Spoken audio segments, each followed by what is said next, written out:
Bonjour à tous et bienvenue sur Crypto Signal. On y va pour ce débrief du FOMC et surtout le débrief bien entendu du discours de Powell. Si vous suivez l'actualité, vous avez vu que la Fed a augmenté une nouvelle fois ses taux de 25 points de base, plus ou moins ce que 93% du marché attendait. Donc jusque là, pas de surprise. On va commencer par vite fait la price action.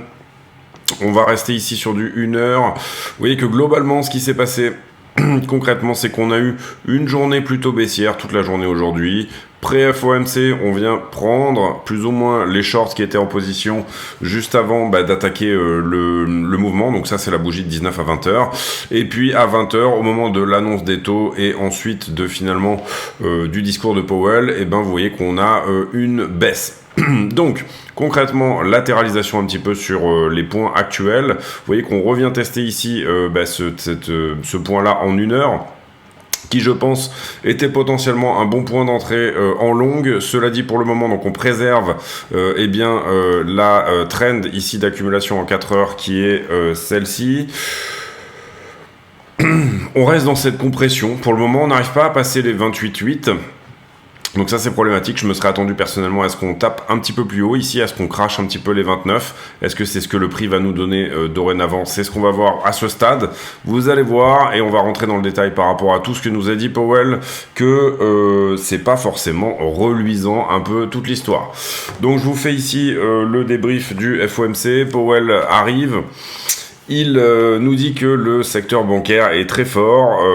C'est pas forcément ce qu'on a vu ces derniers jours, mais bon voilà, c'est plus ou moins sa vision des choses. Il dit qu'en tout cas, il peut encaisser ce qu'il est en train de se passer et qu'il a été extrêmement stabilisé par le fait que la Fed, bien entendu, couvre les dépôts.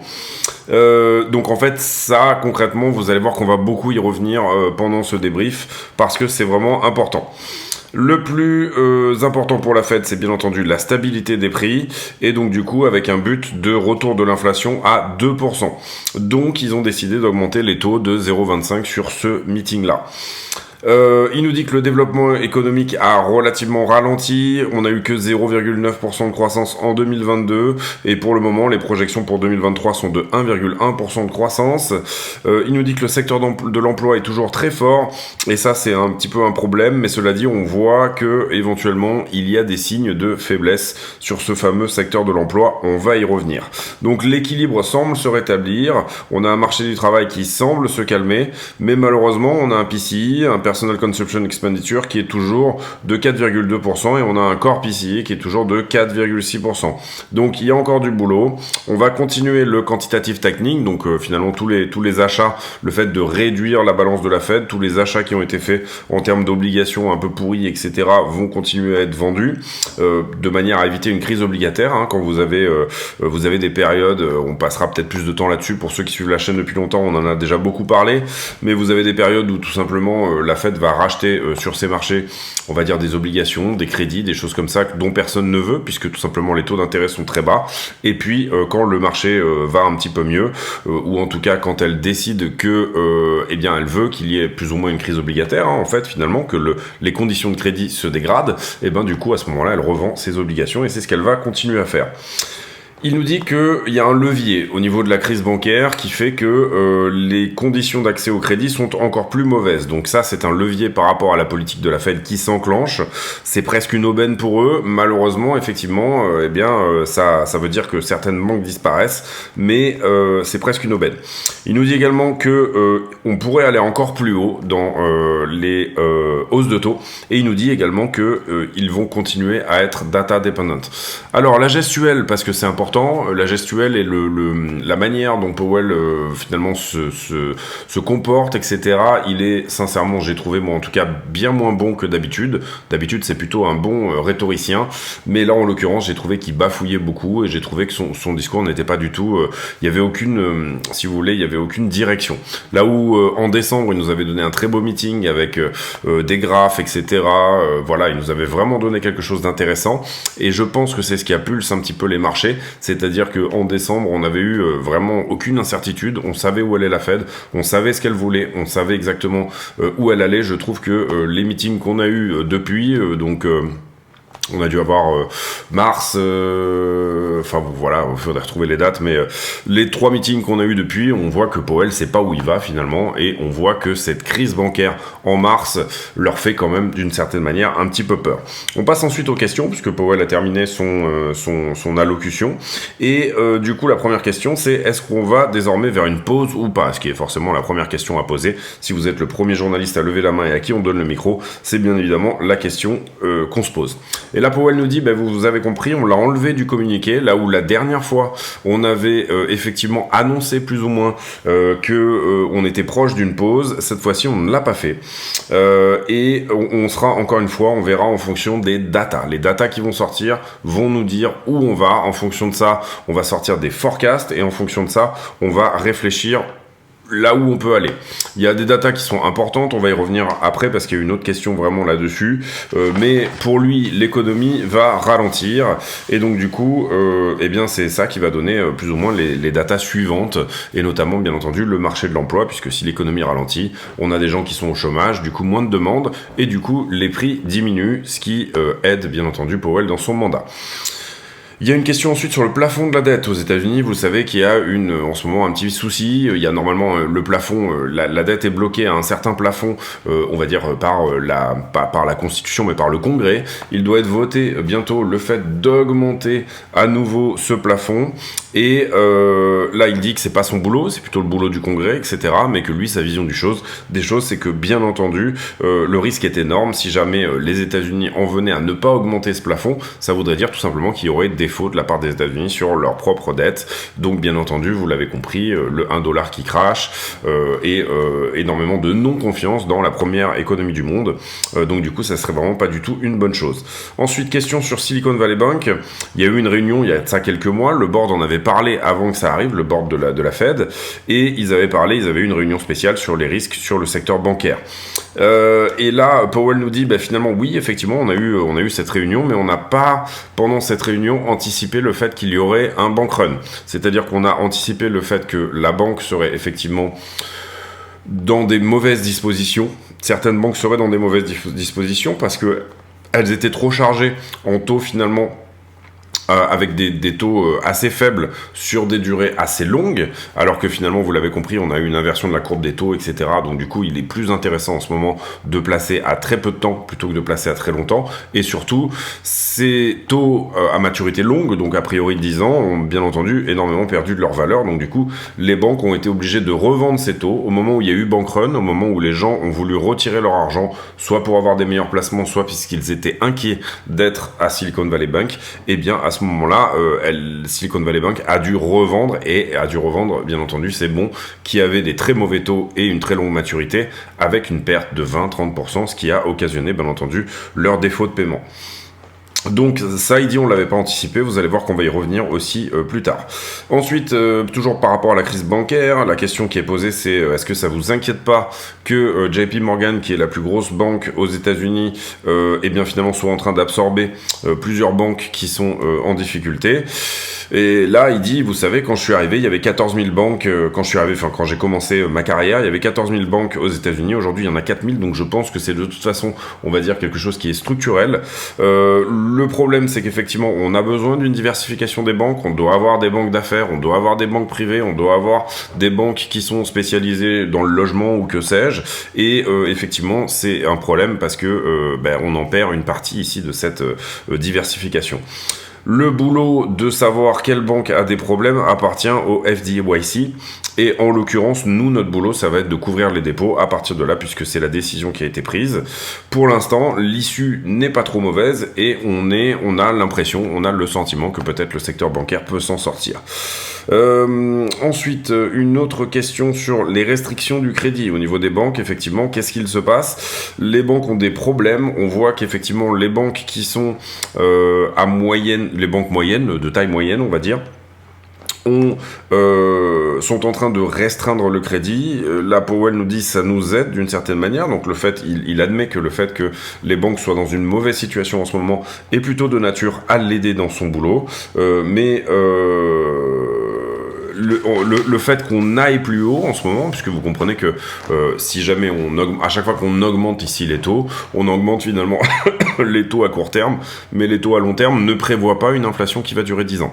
Donc du coup, d'une certaine manière, ils augmentent le problème en fait, et c'est la Fed qui a un petit peu créé ce problème. Ça, Powell ne l'a pas dit, hein, bien évidemment, mais d'une certaine manière, il est ici intéressant de comprendre que la question qui a été posée, c'est en fait, est-ce que vous n'avez pas peur de faire encore plus de mal que ce qu'il y a déjà ?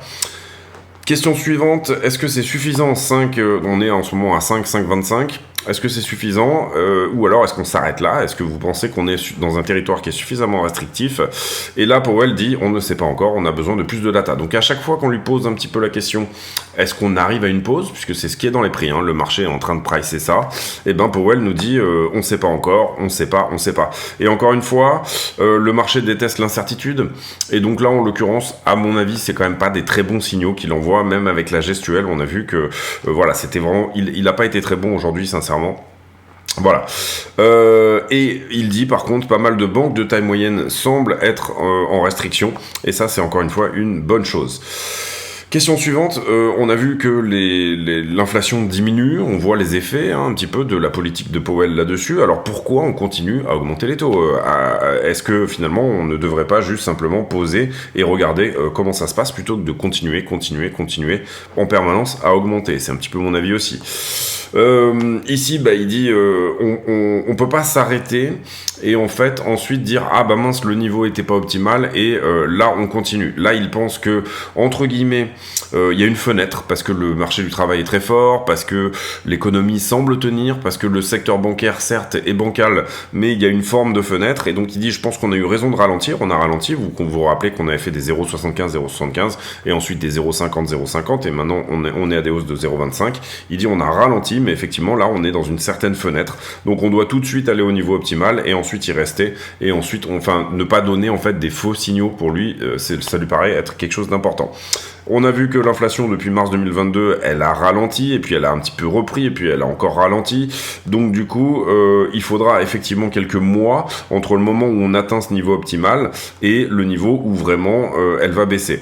Donc il dit qu'effectivement un timing de 6 semaines entre les meetings est finalement un petit peu et finalement quelque chose qui est très court en termes de time frame puisque du coup on ne voit les résultats que effectivement quelques mois après.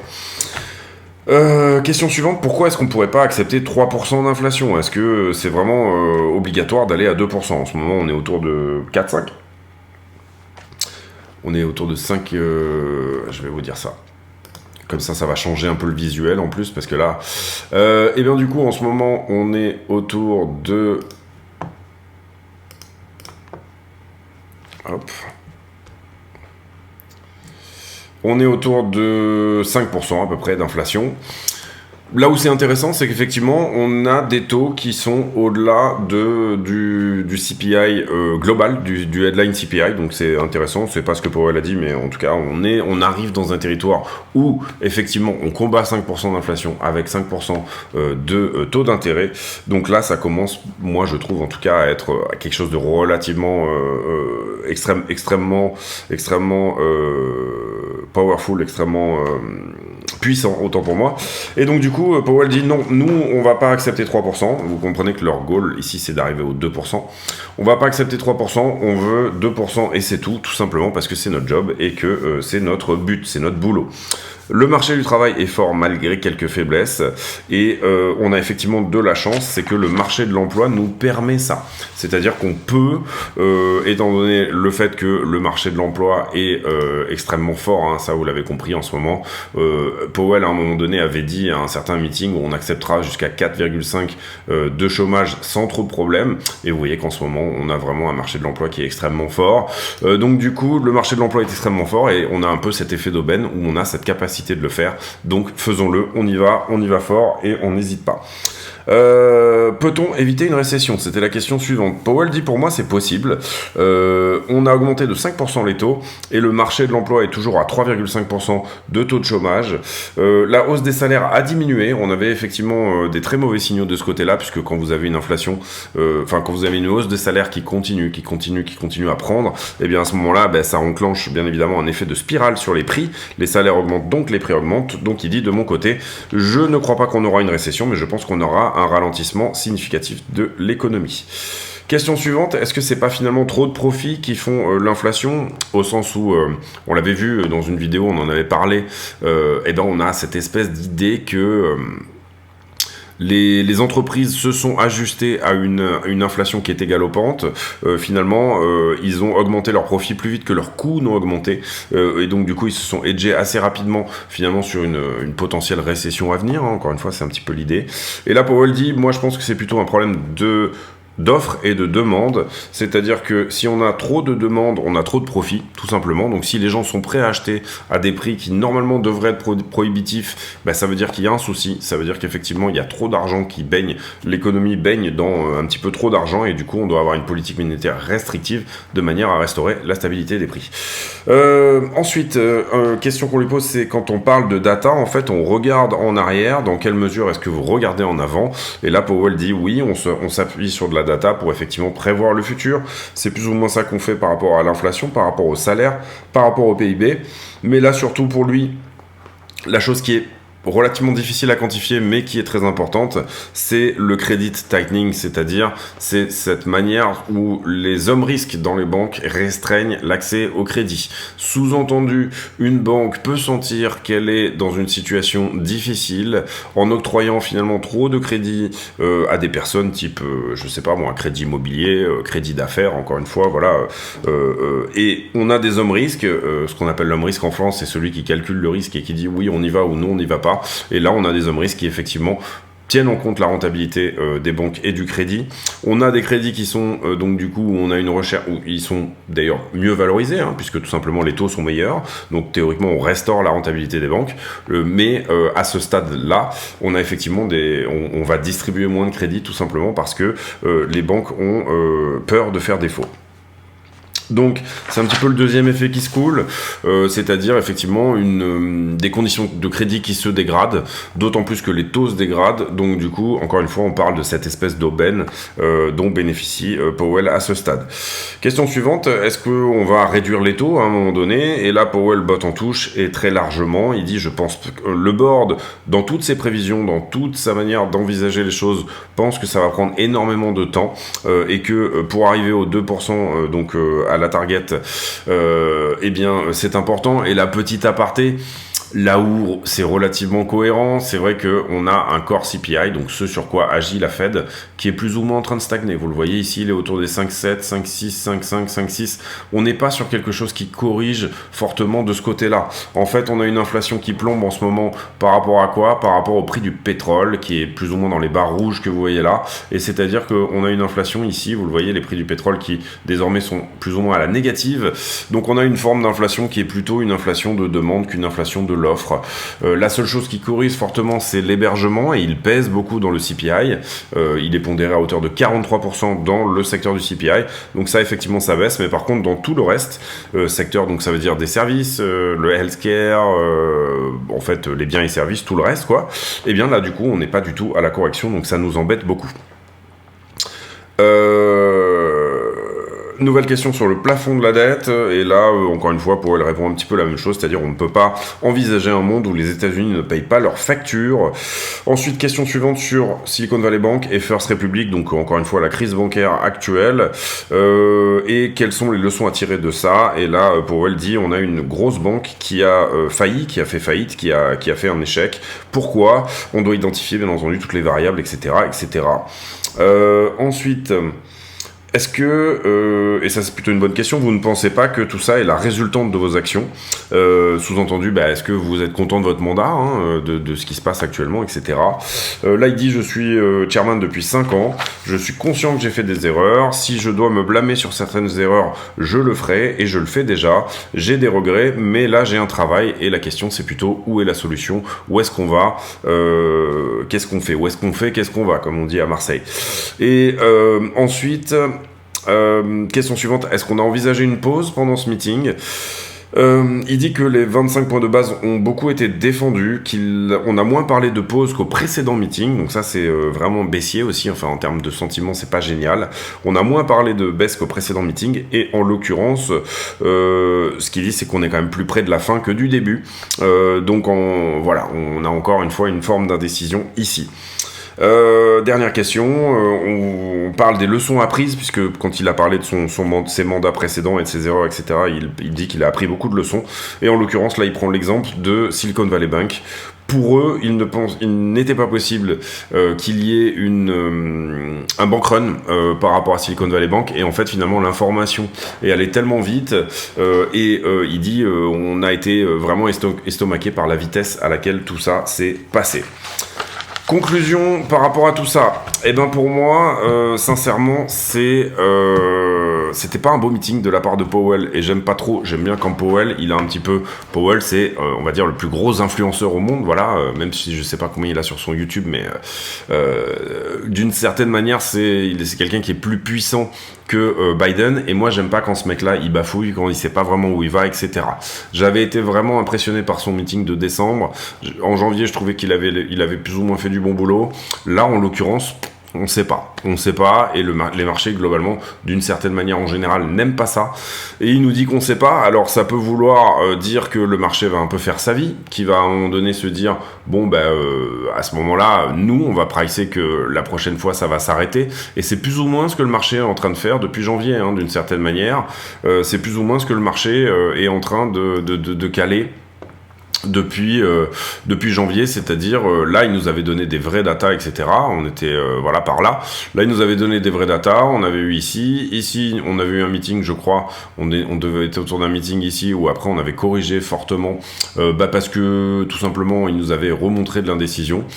En l'occurrence, après, le marché a pricé le fait que le CPI avait été bon, etc. Donc là, du coup, on était reparti assez fort pour prendre ces narrations-là, pour vraiment se baser que sur l'inflation. Il y a bien entendu d'autres choses dans Bitcoin, il n'y a pas que ça.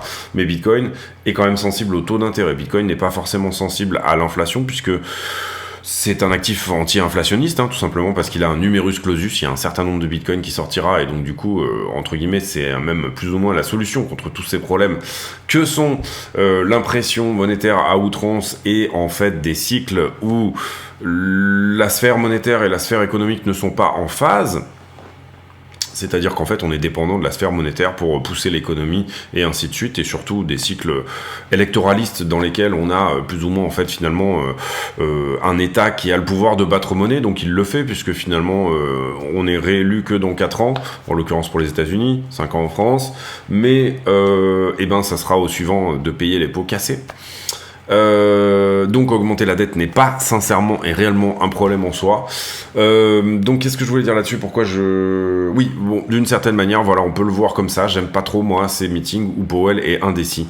En décembre, j'avais trouvé qu'il avait été vraiment péchu, et là en l'occurrence il avait déclenché un rallye. Ce rallye l'embête un petit peu, Powell, il n'est pas forcément fervent que le marché reparte sans entre guillemets. Enfin, ça va créer, d'une certaine manière, ça peut créer de la richesse d'un certain côté, et donc du coup, le fait qu'il y ait un rallye, les gens, finalement, surtout aux États-Unis, où ils ont un système de retraite par accumulation et non comme par répartition chez nous. Je prépare un sujet sur les retraites, puisque en ce moment c'est en vogue en France. Je prépare un sujet là-dessus pour ne pas vous vendre la mèche, donc sur la situation en France, etc., la démographie, toutes ces choses-là. Mais ce qu'on peut dire là-dessus, c'est que c'était très indécis comme meeting. Alors, action sur les prix, et qu'est-ce que ça peut nous donner tout ça? On a déjà fait 23 minutes là-dessus. Pour moi, on est toujours dans cette compression à ce stade. Tant que la 4 heures elle tient, ça veut dire qu'on va retourner ici visiter la borne haute, c'est-à-dire ici à ce stade les 29K. Si jamais on la casse, par contre, c'est pour moi retour en l'envoyeur, c'est-à-dire retour au 27, et potentiellement même prise de liquidité sous les 26,5. On a toujours, nous, cette target d'un short éventuel à venir prendre jusqu'au 22,5. Est-ce que c'est le moment ou pas? Je suis pas sûr. En tout cas, si on perd ce niveau-là, les 26,5, personnellement, j'aurais tendance ici à rentrer pour un short jusqu'au 22,5. Je ne pense pas que les 25,2 pourront tenir.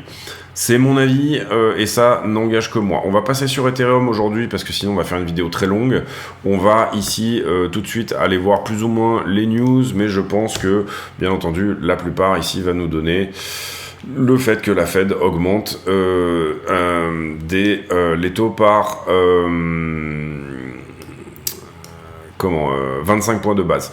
Ici, on nous dit signal peut-être une pause. Personnellement, moi, j'ai pas ressenti dans le discours du tout, en tout cas de Powell, qu'il y avait éventuellement une pause. Maintenant, ce qu'il a dit, c'est effectivement, on est plus près de la fin que du début, mais ce qu'on va faire nécessairement, c'est être à nouveau data dependent.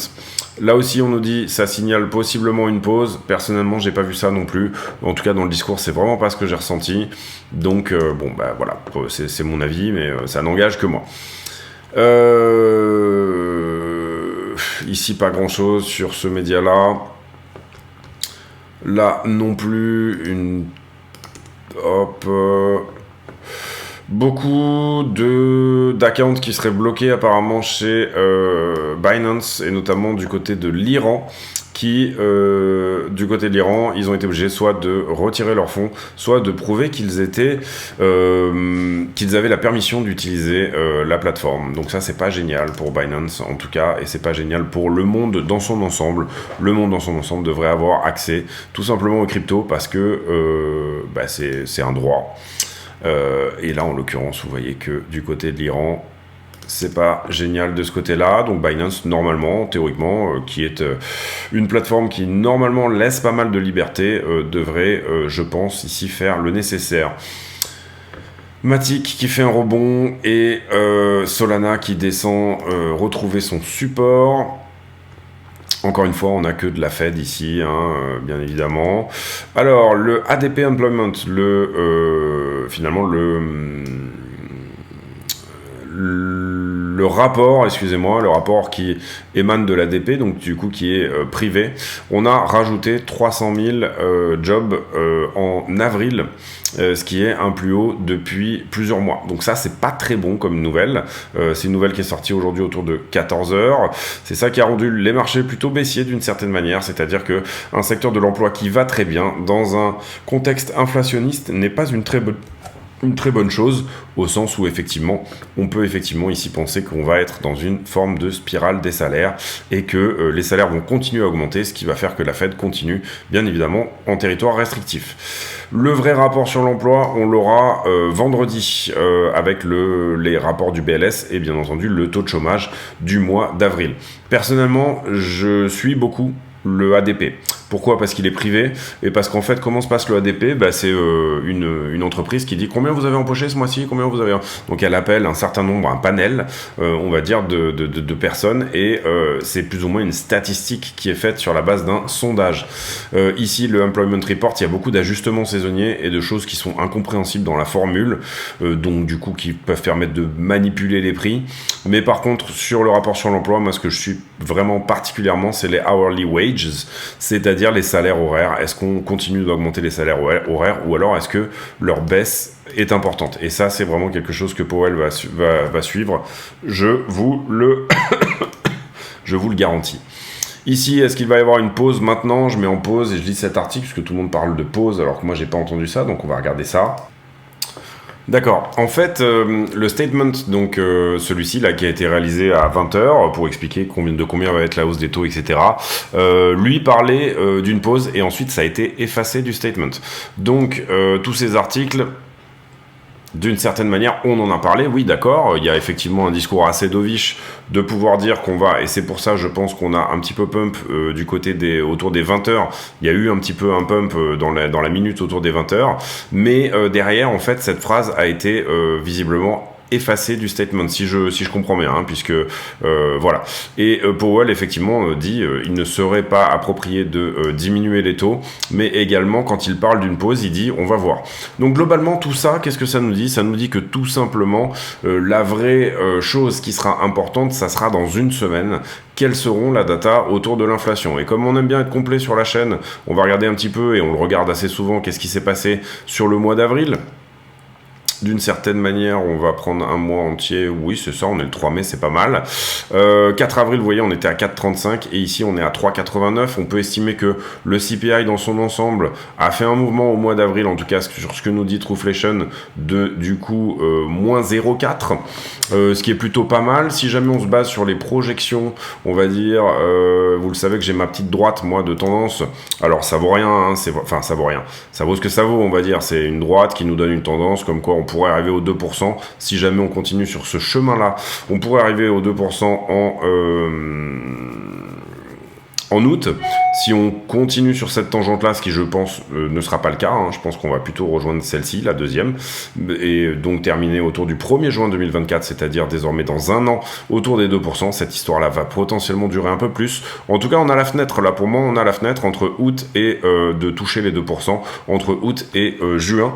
Et donc si on plombe très fort et qu'on fait moins 0,4, ça nous emmènerait quelque part ici au 4,6.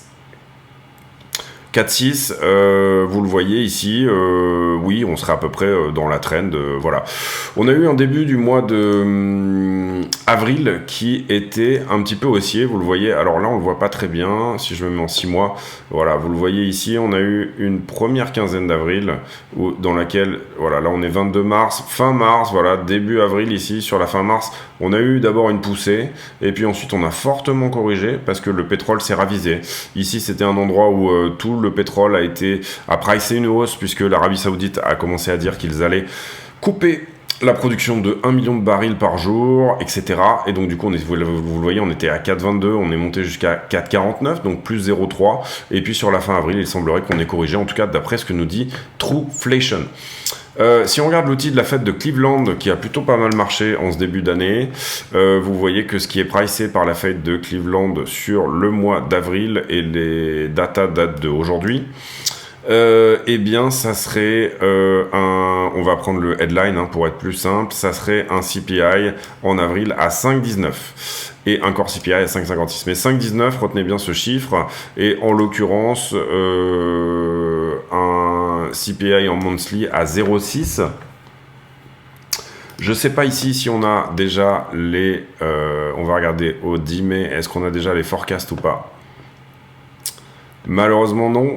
Si, non, consensus, oui, on a un consensus à 0,4 pour le CPI en months over months, donc tous les mois, et on a un consensus à 0,3 pour le core CPI. Donc ça voudrait dire, vous le voyez ici, qu'on avait ici un très bon CPI, puisque le preview c'était à 0,1 en months over months, et que là on aurait un petit regain de l'inflation. Donc là ça rejoint plutôt ce que dit effectivement la Fed de Cleveland. Du coup, si on a un months over months à 0,4, c'est un peu stupide qu'il ne l'ait pas mis, mais ça veut dire que 5,2, et il faudra regarder quel était le chiffre il y a de ça 12 mois. 6,2, donc oui, ça voudrait dire qu'on serait baissier sur le core CPI, et effectivement on serait autour des 5,1, c'était bien ça que nous disait 5,19, ouais, voilà, ça pourrait être cohérent avec les forecasts, en effet. Donc du coup, l'inflation d'avril, elle se présentait mal sur la première quinzaine.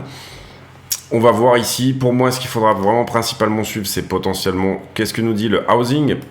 Et le housing, en l'occurrence, il a eu l'air d'avoir été plutôt baissier. Vous le voyez ici, sur la première quinzaine, on était plutôt flat. Et là, on a eu, dans le housing, une grosse diminution. En tout cas, de la part de ce que nous dit Trueflation. Et vous voyez que le housing, qui est très dépendant des taux d'intérêt, en fait, finalement, il a une très belle trend. Tout simplement parce que la hausse des taux d'intérêt, elle a été, entre guillemets, plus ou moins parabolique, linéaire. Enfin, en tout cas, là, on suit de manière assez correcte le mouvement, puisque le housing aux États-Unis, il y a beaucoup de taux d'intérêt qui sont de l'ordre du variable, c'est-à-dire tout simplement vous prenez un taux et puis il évolue avec vous dans le temps en fonction des taux d'intérêt de la Fed, tout simplement. C'est pour ça que, eh bien évidemment, vous avez des Américains qui perdent leur maison, etc. Tout simplement parce que chez nous en France, on va prendre des taux à 20-25 ans et qui vont suivre comme ça qui vont nous suivre pendant 20-25 ans. En l'occurrence, aux États-Unis, c'est pas construit pareil. Bref, on va revenir sur le prix et faire la conclusion. Est-ce qu'on fait la liquidité ou pas? Oui, on va envoyer la page de pub, on va faire la liquidité. Ça sera une vidéo très longue, mais c'est pas grave, c'est souvent le cas le soir de FOMC. Allez, on y va pour la page de pub. La chaîne est partenaire de 2 exchanges qui sont Bybit et BitGet. Ces 2 exchanges ont fait leurs preuves, ils sont suffisamment liquides à mon sens et ils ont également d'excellentes preuves de réserve. Comment on passe par le lien de la chaîne pour s'affilier sur un de ces exchanges? Tout simplement, on va sur la vidéo, on clique sur la description de la vidéo et là vous aurez 3 liens importants. Le premier étant l'accès au Discord, le serveur qui nous permet de communiquer. Le deuxième étant les liens d'affiliation ici que vous voyez sur Bybit et BitGet. Lorsque vous cliquez sur un de ces liens, vous allez tomber sur une page qui ressemble à ça et là vous allez cliquer sur s'inscrire. À partir de là, vous aurez de toute façon accès au moins 15% sur vos frais de trading, quoi qu'il arrive. Pas besoin de faire le reste, on va dire. À partir de là, vous serez de toute façon affilié. Mais vous pouvez éventuellement aller plus loin. Vous pouvez aller plus loin en tout simplement, une fois que vous êtes connecté, votre page de connexion, elle ressemble un petit peu à ça. Et là, vous allez passer votre souris sur votre icône de profil et ça va vous afficher un numéro qui s'appelle le User ID, le UID. Vous copiez cet UID et vous venez sur le Discord, vous présentez ici. Nous, notre Discord, il faut se présenter à l'entrée, c'est-à-dire qu'il y a un filtre, on filtre les gens de manière à éviter les scams et les bots et pour donner des rôles aux gens, c'est-à-dire est-ce que vous êtes plutôt trader, débutant, affilié, etc. Une fois que vous aurez fait ça, vous allez dans le salon demande affiliation et dans le salon demande affiliation, vous allez pouvoir poster votre UID. Et votre UID sera validé ou non comme étant une UID qui est tout simplement affiliée à CryptoSignal. Ensuite, vous aurez accès à un salon privé qui s'appelle Section Affiliée, dans laquelle je poste des graphiques et je poste des analyses, etc. exclusives sur ce salon. Il y a aussi une possibilité de participer à un tirage au sort. Pour participer à ce tirage au sort, il faudra également déposer 100 USDT, en plus de s'inscrire et de faire toutes ces démarches-là, déposer 100 USDT sur un de ces 2 exchanges. À partir de là, l'exchange me le dira et ils me diront que vous avez, entre guillemets, le statut de super affilié.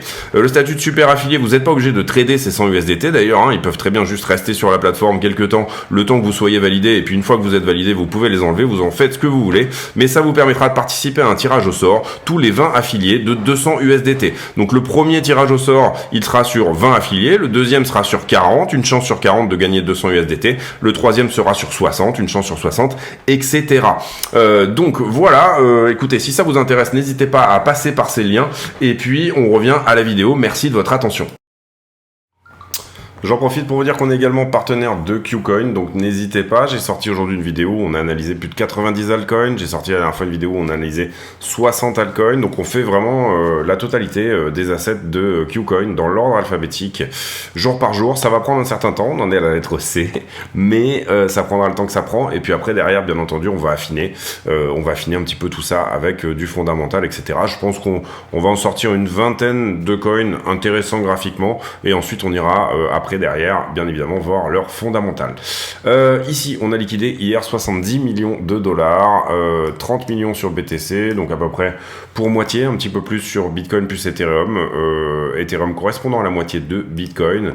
En ce qui concerne le carnet d'ordre, eh bien, on est plutôt vide à ce stade, tout simplement parce qu'on a fait une raquette un petit peu dans les deux sens. Là, vous voyez, on a continué un petit peu dans cette logique de compression de range. Donc, du coup, c'est un peu normal qu'on soit un peu vide dans les deux sens. Si on doit descendre en bas, le premier ordre, il se trouve à 141 bitcoins autour de 28 000 dollars. Et si on doit monter en haut, on est à 29 000 dollars autour de 200 bitcoins. Mais en l'occurrence, là, c'est plutôt vide. Donc, du coup, voilà, on a un mur d'achat, mais il se trouve qu'au 27,5.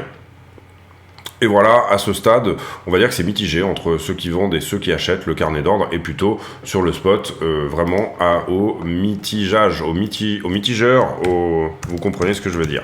Il est mitigé. On passe sur les marchés en levier. Qu'est-ce qu'il s'est passé depuis qu'on a fait la vidéo hier? On avait mis cet ordre ici en 2 pixels et on avait dit que ça valait bien un trade. Cet ordre en 2 pixels a été pris, donc super, bravo à ceux qui ont pris ce trade. Et en l'occurrence, voilà, on avait ici établi qu'il y avait de la liquidité à prendre à peu près dans cette zone. Qu'est-ce qui s'est passé depuis? Là, vous voyez que le prix augmente et on a un funding qui descend. Donc jusque-là, on est pas mal shorté. Donc on peut estimer que le mouvement qui a eu lieu ici est venu prendre un petit peu cette liquidité qui était dans cette zone. Mais il en reste. Donc on va considérer ici qu'il y a des liquidations encore à prendre au-delà des 28 800 dollars. Ensuite, derrière, j'ai un prix qui descend. Mais vous le voyez, j'ai un funding qui augmente. Donc encore une anomalie. Ça veut dire que j'avais beaucoup de longues à prendre ici dans cette zone. Ça a été chose faite une fois qu'on a fait ce mouvement-là. Ici, ici tout se suit et ici tout se suit. La seule différence ici à ce stade, c'est qu'en fait, là j'ai un prix qui descend, mais j'ai un funding qui augmente, donc à ce stade, j'ai encore trop de longues ici dans le train sur ce mouvement-là. Donc le dernier mouvement ici qui a été baissier a enclenché énormément de longues, peut-être sur cette espèce de fausse news, fausse info que je vous ai mis en avant sans le vouloir, qui était que finalement la Fed avait signalé une pause, alors qu'en fait, pour moi, sincèrement, ça n'est pas le cas. C'est pas ce qui s'est passé. On s'écarte des 6,33, zone où en général on déleverage assez couramment, donc ça c'est plutôt une bonne chose. Par contre, on voit un relatif désengagement, malgré pas mal de volatilité sur le prix. Vous voyez que j'ai un open interest qui est à la diminution, donc il y a un désengagement un peu global de la crypto en ce moment, et nous on aime bien quand il y a de l'engagement, parce que tout simplement, ça va donner de la liquidité qui va nous donner des directions, qui va nous donner des trades gagnants, puisqu'on trade beaucoup la liquidité, vous le savez, sur la chaîne. En ce qui concerne Ethereum, on va essayer d'y voir un peu plus clair. En ce qui concerne Ethereum, même chose, on avait un 2 pixels ici, il a été pris. Qu'est-ce qui s'est passé ensuite depuis hier? Augmentation du prix, et jusque là j'avais pas mal de shorts à prendre, puisque le prix augmente, le funding descend, donc ça veut dire que j'ai une anomalie sur le funding. Ensuite c'est l'inverse, donc on avait des choses à prendre en dessous, c'est la même analyse que BTC, et puis après derrière, ici ça se remet à peu près en place, ici également, et par contre ici j'ai pas ce que je voudrais, c'est-à-dire que à l'inverse, on a un point de longue à prendre qui est ici en bas. Donc en regardant la liquidité, on peut se dire que ces 3 points ne sont pas pris, 1, 2 et 3, et qu'une bonne partie de ce qui était résiduel ici dans la zone a été pris. Par contre, on a encore du short résiduel ici, donc globalement on peut tabler sur 1938 ou 1804 pour Ethereum, et on est pile poil au milieu ou dedans. On va aller voir après sur le scalping éventuellement ce que ça peut nous donner, mais déjà, peut-être que les poches de liquidité peuvent nous aider. Et ce qu'on peut voir, c'est sur les dernières heures, on a plus de shorteurs que de longueurs. Donc ça sous-entend que le point de long que je vous ai montré à peu près par ici est moins important que ce qui est rentré en short sur ce mouvement. Et désormais en position leveragée, on est à 5 milliards, donc c'est pas non plus énorme. On est à 5 milliards de position leveragée en Bitcoin depuis les 5 derniers jours. Ici, un gros short éventuellement à prendre au 28,8. Le gros long qui est rentré là a été pris, et dans la zone, si jamais vraiment on doit liquider tous les longs en levier x100, on se trouve à peu près à 28 000 $. Je sais pas combien on est là actuellement, 28 345, donc ça pourrait nous donner un petit peu de volatilité baissière. Sur Ether, vous voyez qu'on n'en est pas du tout à ce point-là. Alors, à l'inverse, vous voyez qu'on sur les 5 derniers jours, on est plutôt sur de la liquidité en longue. On a ce gros long notamment ici, donc Ether pourrait corriger un peu plus que BTC. À voir si c'est ce qui se met en place. Ce gros long, il a été sorti en partie pour moi. Ici, vous le voyez, si on considère que c'est un x100. Et si on doit aller chercher cette zone-là de liquidité, on va dire 1840 serait une bonne target sur Ethereum. J'ai pas les prix sous les yeux, mais il doit être en ce moment à peu près autour des 1866, donc c'est pas très loin. Si on regarde la liquidité en 12 heures, donc sur les 12 dernières heures, qu'est-ce qu'il s'est passé? Vous voyez qu'on a eu effectivement une raquette un peu dans les deux sens. On est allé prendre du short et ensuite on vient prendre un petit peu de long. On est désormais plus près de cette bande de valeur éventuelle. Donc en l'occurrence, si on regarde la 12 heures, on a rentré peut-être plus de long que de short. Si on regarde vraiment la différence entre les deux, mais c'est à peu près kiff-kiff en fait. Si peut-être un peu plus ici, vous voyez qu'on a cette zone autour des 22 qui commence à vraiment prendre de la valeur. C'est tout simplement les leviers fois 5 ou 10, 10, peut-être les 10. Et en l'occurrence, quand on regarde la 7 jours, vous voyez qu'on est venu ici visiter, et ça c'était autour du 1er mai, on est venu visiter cette bande ici, qui était une bande éventuellement à prendre. Et en l'occurrence, depuis, on a un petit peu forci dans la zone des 30 003, mais attention, parce qu'on commence à avoir de la liquidité également en dessous, et notamment là sous les 27,5, 27,6. Difficile ici d'avoir une direction préférentielle, en tout cas en ce qui concerne la liquidité. On va se baser beaucoup, je pense, sur la...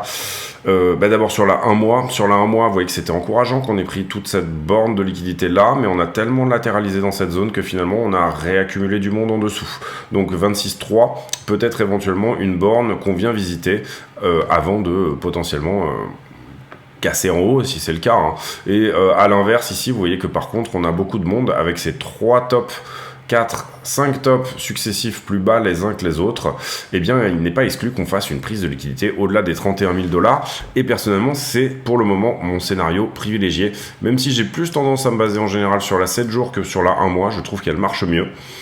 Sur la 7 jours, vous voyez qu'on a quand même cette bande aussi autour des 30 400 et qu'on commence à accumuler de la valeur entre les deux. Donc voilà, pour moi, en termes de liquidité, c'est baissier court terme et ça peut être haussier à moyen terme. Si on regarde la même chose sur Ethereum, donc la 12 heures, si on arrive à zoomer, voilà, la 12 heures, on a peut-être un peu plus de short que de long, mais vous voyez qu'on a un petit peu forci dans cette zone-là. Si on prend tout mis bout à bout, c'est juste que la bande est plus large, mais d'une certaine manière, on peut éventuellement y voir un peu plus de long. En l'occurrence, sur la 7 jours sur Ether, on a quelque chose à venir chercher au 1975.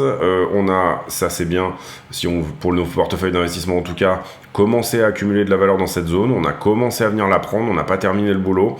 Malheureusement, cette latéralisation fait qu'on a du monde qui a commencé à rentrer. Et pour le coup, si on était baissier sur Ether, quelque part vers 1006 et potentiellement casser les 1005, pourrait être une option baissière. En tout cas, il y a de la liquidité dans cette zone, même si c'est pas énorme. Quand on regarde là un mois, en revanche, vous voyez que le gros du boulot, le gros du truc à faire sur Ether, ça serait potentiellement de venir taper les 1670 et en dessous 1650, parce que là, il y a une vraie borne de liquidité à venir chercher. Et c'est vraiment assez précis en termes de prix. Et si on devait être haussier, ça serait 2004 pour moi, la target à venir chercher. Mais ça, on en a déjà pas mal parlé sur la chaîne.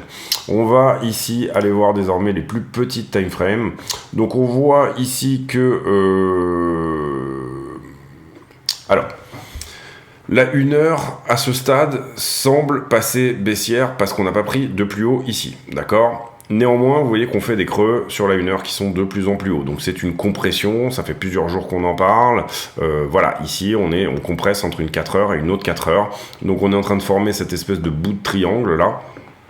À ce stade, tant qu'on n'a pas résolu, tant qu'on n'a pas cassé la traîne orange qui est là, ou alors la traîne orange qui est là, donc on n'a pas ici on reste, on va dire, dans une forme de triangle.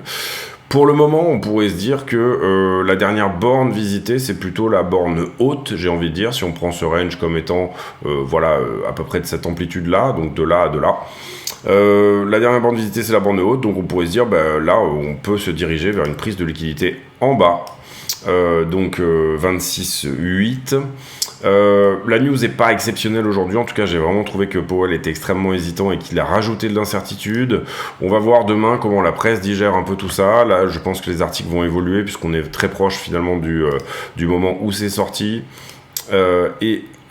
Également, si on regarde les time frames un peu plus petites, donc là, je vous ai déjà montré la 1 heure. On va aller sur la 15 minutes. J'ai une 15 minutes qui est pas haussière. J'ai une 15 minutes qui est un peu indécise également. Vous voyez que on reprend un plus haut ici.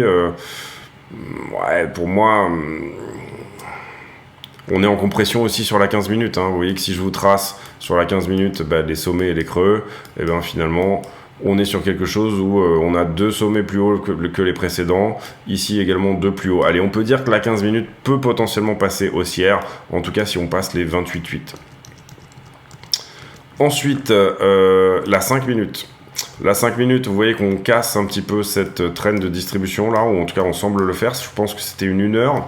On va voir si on clôture au-dessus, si vraiment ça se met en place cette histoire-là.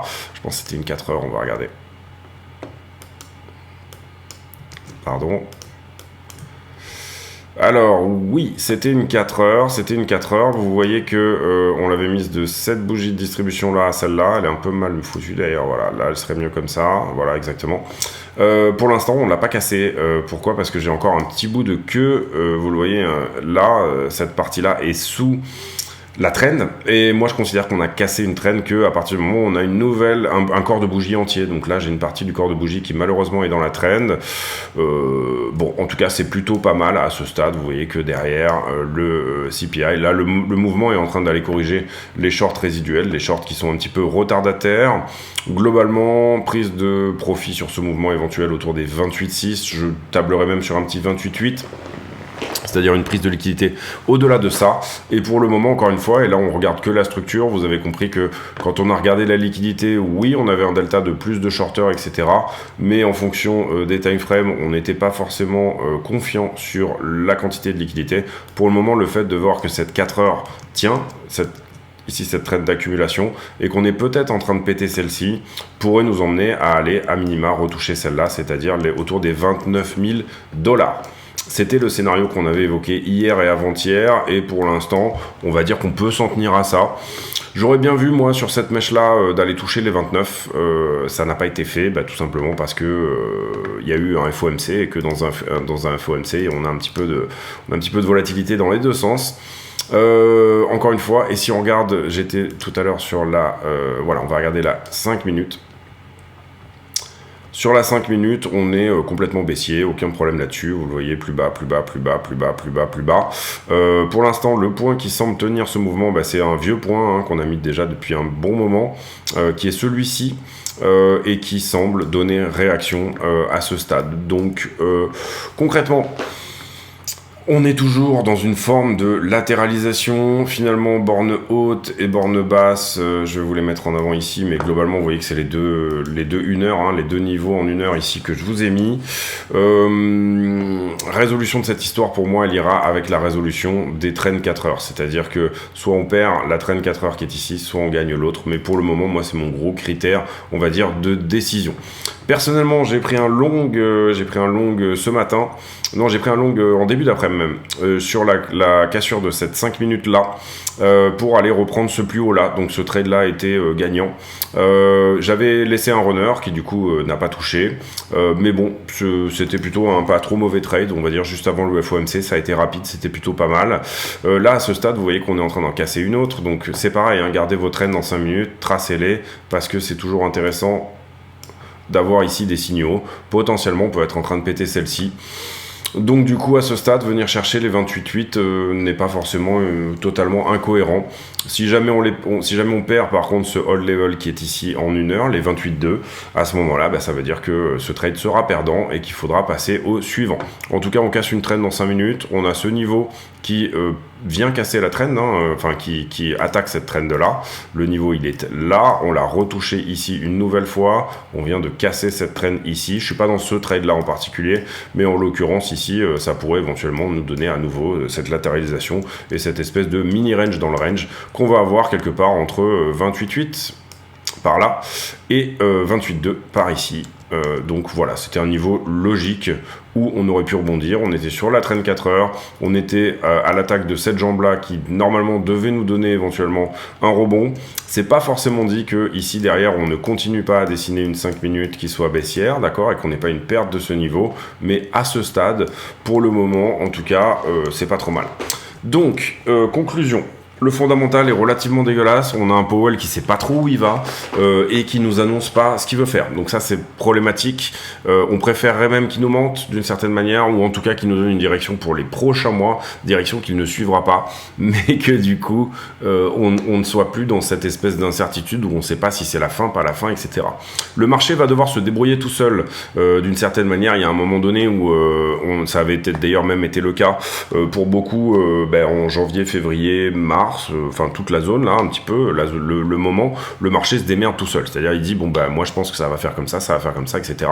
Et finalement il est pas relativement hermétique aux annonces de la Fed, c'est pas ce que je voulais dire, mais en tout cas il a une forme d'auto-cohérence et il essaye d'être cohérent avec lui-même. Donc vous allez avoir des gens ici qui vont dire oui, la Fed va faire une pause, mais l'économie est pas tant dégueulasse que ça, et oui, peut-être qu'on est typiquement sur les points plus bas, sur lesquels il peut être intéressant d'investir.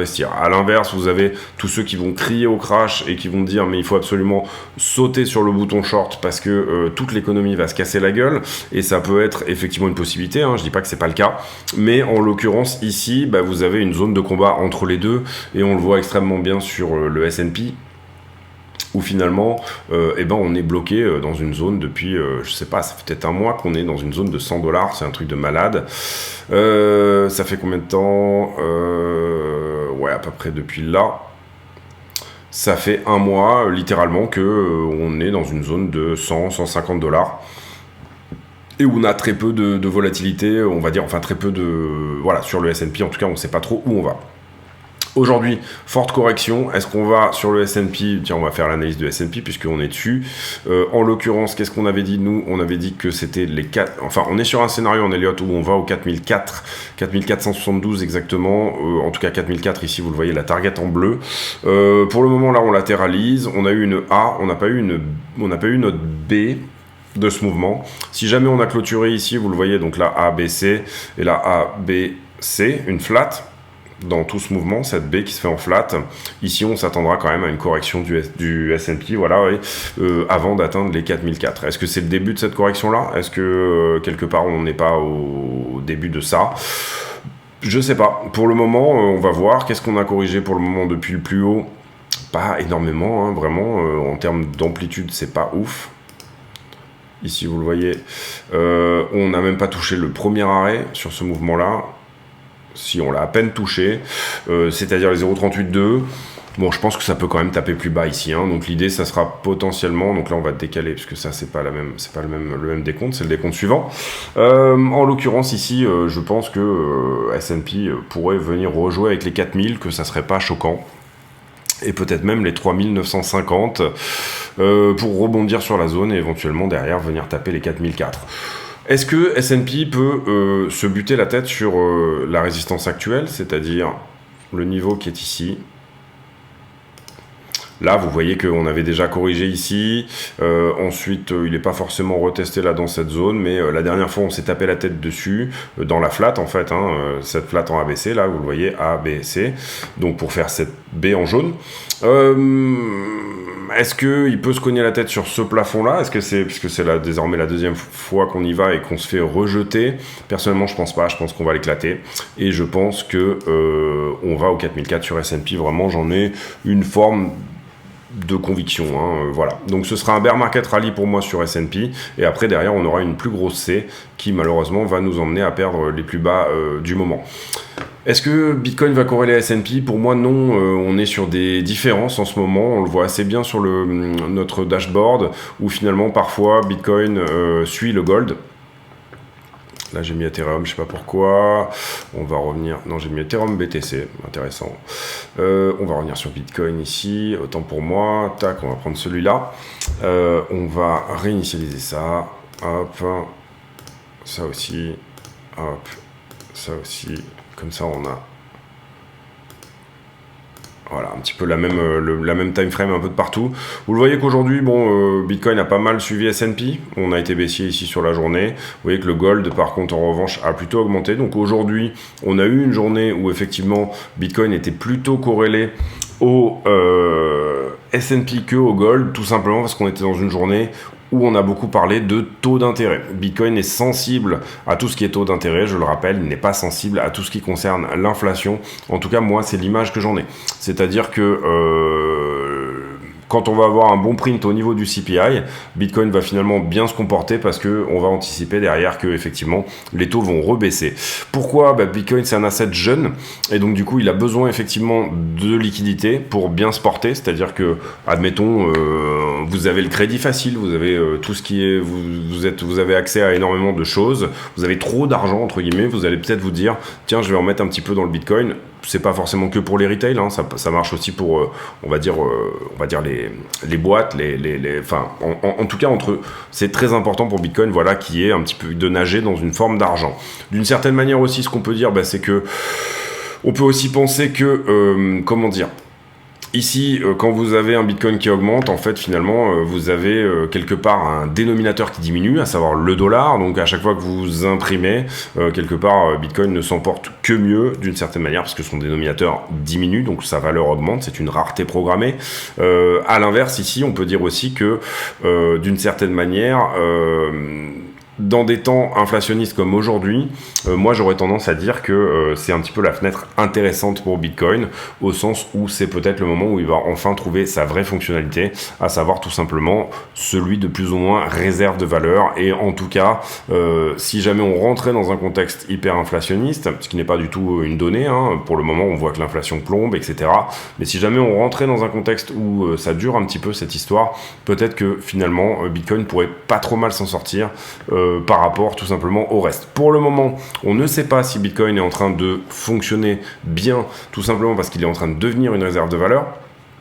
En l'occurrence, pour le moment, on n'a pas vraiment... Vous voyez que là, on a plutôt un S&P qui est baissier, et là, Bitcoin recorrèle un petit peu sur, en tout cas, toute cette partie-là, un petit peu à l'or. Qu'est-ce que je voulais dire? Oui, donc du coup, c'est un petit peu la question du moment, c'est-à-dire à quoi correspond finalement Bitcoin. En l'occurrence ici, sur les altcoins, on a plutôt été dans le vert aujourd'hui, non pas tellement, on a été dans les deux sens, hein, un petit peu. Vous voyez que sur les altcoins, il y a du rouge, il y a du vert, il y a un petit peu de tout. Ethereum qui a plutôt bien fonctionné par rapport à Bitcoin, puisque on est sur un Ethereum BTC qui a pris plus 1%. Donc, on surveillera ça de près. En tout cas, pour moi... on est dans une période charnière où il va falloir que Bitcoin trouve sa place. Là où c'est intéressant, et là où c'est vraiment extrêmement intéressant, c'est si jamais Bitcoin propose une diversification. C'est-à-dire que Bitcoin n'est ni une action tech ou une action même américaine, n'est ni une action, n'est pas une action, voilà, n'est pas du tout, vous n'investissez pas dans un peut-être, vous n'investissez pas dans le Nasdaq, vous n'investissez pas comme si vous investissiez dans une action technologique, une potentialité. Le moment où réellement Bitcoin aura trouvé sa place, ce sera celui où les hedge funds lui auront trouvé un vrai nom, une vraie catégorie dans laquelle le mettre et une vraie étiquette de diversification. Ça veut dire, je sais que je n'investis pas sur l'or, je sais que je n'investis pas sur le S&P, ni le Nasdaq, ni, on va dire, du risk on, mais je sais que j'investis sur Bitcoin et pour le coup, c'est différent. Quand est-ce que tout cela peut arriver? Quand on aura une régulation qui sera favorable, et pour le moment, la régulation n'est pas favorable, vous l'avez compris. En tout cas, c'est la difficulté. Malgré une régulation qui est défavorable, on a quand même un Bitcoin qui maintient les 28 000, 30 000 $, qui a fait une belle poussée, qui a fait un 100% depuis le plus bas des 16 000 et quelques dollars dernièrement. Donc personnellement, j'aurais tendance quand même à être plutôt enthousiaste et plutôt optimiste. Voilà, j'ai terminé cette vidéo qui était extrêmement longue et j'en suis désolé, mais vous voyez qu'on a fait quand même 20 bonnes minutes de débriefing sur ce que nous a dit Powell. Pour moi, pas question de pause à ce stade. Ce que je lis dans la presse ici n'est pas forcément voilà, ce que j'ai ressenti, en tout cas de ce FOMC, vraiment. Et en l'occurrence, ici, voilà, peut-être qu'effectivement, il y avait des annonces dans le premier statement qui était autour d'une pause, mais là, pour moi, je les retrouve pas du tout. Donc, ça correspond peut-être à une phrase qui a été effacée. Et d'ailleurs, je pense que Powell en a parlé pendant son discours. Il a dit, on a pris cette phrase et on l'a sortie effectivement du statement. J'ai pour habitude de terminer les vidéos avec une question à la con, c'est-à-dire une question qui n'a rien à voir avec le prix du Bitcoin, mais qui nous permet de converser de choses et d'autres qui n'ont effectivement rien à voir avec le Bitcoin. Et la question du jour, elle sera est-ce que vous avez chez vous une cheminée? Voilà, question à la con, vraiment. Est-ce que vous vous chauffez au bois ou pas? Personnellement, c'est pas mon cas. J'ai cassé la mienne pour gagner de la place et puis parce que voilà, je suis pas du tout quelqu'un qui va descendre l'hiver, aller chercher des bûches, etc. et allumer un feu. Enfin, en gros, ça me gonfle, voilà. Mais voilà, j'aime bien couper du bois quand même, donc du coup, ça m'embête un petit peu. Mais voilà, en l'occurrence, ce sera la question à la con du jour. Je vous laisse là-dessus. J'espère que cette vidéo vous a plu. 2 vidéos dans la journée, donc du coup, j'espère que ça vous plaît aussi qu'on fasse des altcoins, des choses comme ça, etc. N'hésitez pas à le dire en commentaire si c'est le cas. N'hésitez pas également à mettre un like, à venir éventuellement nous rejoindre sur le Discord, dont vous avez le lien dans la vidéo. Et je vous souhaite une très bonne soirée à tous et à demain.